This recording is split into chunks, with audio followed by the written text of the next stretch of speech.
Hi, my name is Becca. Welcome back to Raising Them Simply. Here we share all about our secular homeschool as a family of 5.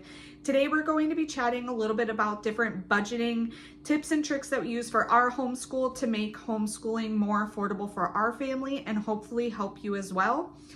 If you are new here, I have a second grader, a preschooler, a toddler, and another one on the way. I'm also a part-time working mom as a nurse. So this channel is all things homeschool and how we make it work for our family. If any of that interests you at all, please hit that subscribe button so you're notified for free of future videos. But let's jump into it. So homeschooling does not need to cost a lot of money. In fact, most of the time when you're spending money on this different curriculum, you're paying for the convenience and the time of someone else creating it for you. Now, I am more than happy to be able to do that because I do not have the capacity or the bandwidth to create my own curriculum. But that doesn't mean that I want to spend an arm and a leg being able to do eventually for students at my home and homeschooling. So these are different things that we do to be able to help homeschooling be more affordable for our family. So before you do any of these tips, there are a couple different things that you need to know. One is that you need to know what type of style of homeschool you want, as well as how you teach and how your students learn best. These are going to help you so that you're not wasting money purchasing curriculum and realizing it really isn't a good fit for either you or your students. The one thing that I do is that I research curriculum all the time. It's probably my biggest hobby. I do a lot of curriculum review videos on this channel and I have some more coming up. So if that interests you, please hit that subscribe button so you are notified when those videos go up. But one of the things that I do is when I'm trying to research different curriculum for the next year is that I have a running list in my phone of different curriculums that I'm looking into that meet my requirements that I am then researching so I can slowly narrow things down. That way I eventually have like this master list of everything that we're going to be doing for the next year already on my phone. Some of the things that I look for specifically in a curriculum is it needs to be open and go or make it so that I can have it open and go. And what I mean by that is, for example, All About Reading is not an open and go curriculum. There's a student guide that you have to prepare the activities for in advance or do it right before you do that lesson.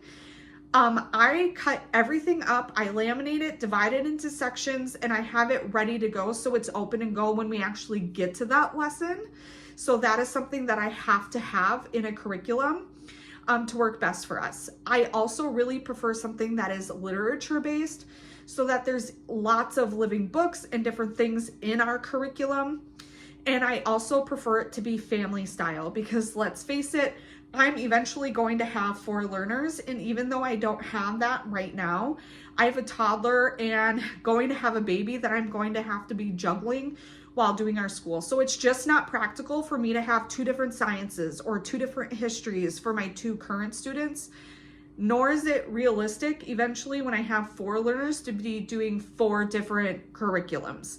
So that's something that I look for specifically for me in a curriculum.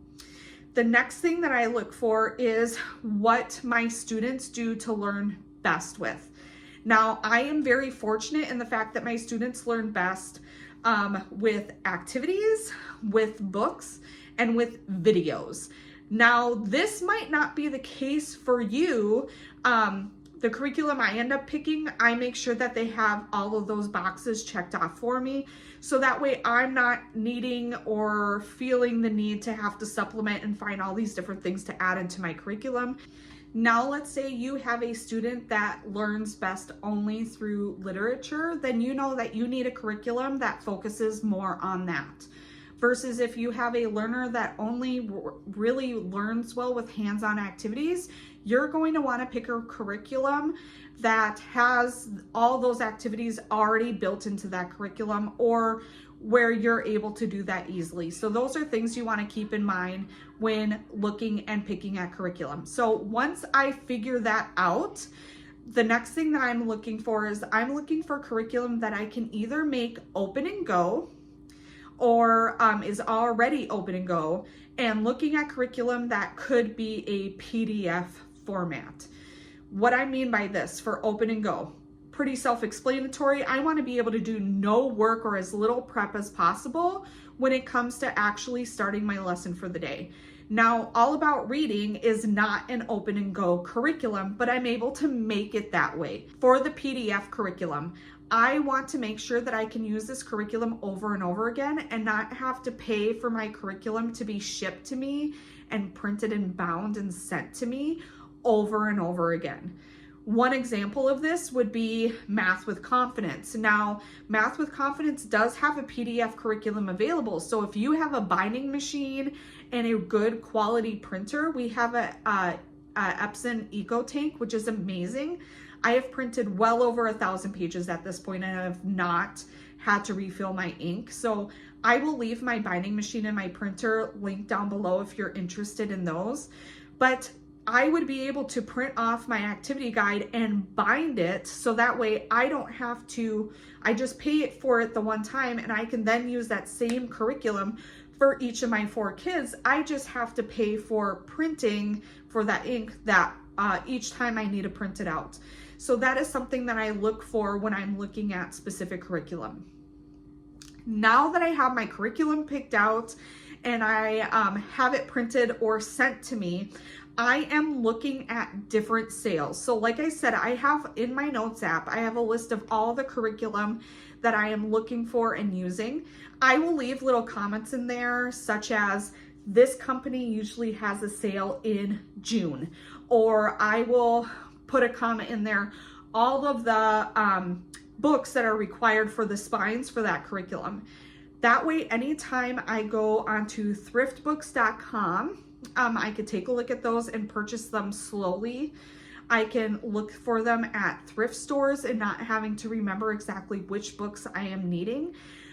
Also, if you are not familiar, if you have different things in your Amazon cart or your save for later list, you get little notifications when those things price changes.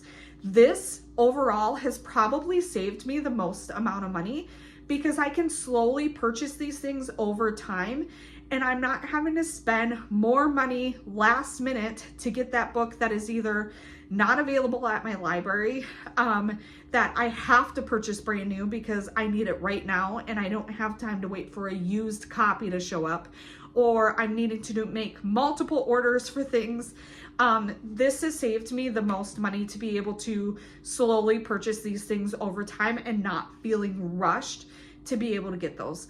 Do I sometimes have to buy brand new books? Absolutely. Sometimes there's no way around that, but at least then I can shop the sales, or when I realize that they are on sale, I can purchase those at a lesser value than I would have to regularly. I also use Facebook Marketplace a lot. Do not sleep on Facebook Marketplace, guys. This is very convenient, especially for things like All About Reading. For example, I have purchased pretty much all of our All About Reading on Facebook Marketplace. In fact, just a couple of days ago, I was able to get the level 3 teacher guide, all the flashcards, and the readers for $55 on Facebook Marketplace. Now, I do not have the activity guide, which usually I've never been able to find that in TAC from Facebook Marketplace, but that whole curriculum with shipping would have been $180 sent to my house. Now, all I have to do is purchase the activity guide, and I can wait for a sale to do that, have the activity guide sent to my house, and I can tear it apart and section it out and stuff so it's reusable.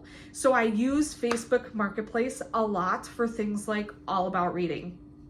This is also really a great idea if, let's say, you did all your research on these curriculums and you're not sure if it's actually going to work out for your family and you want to see the physical copy.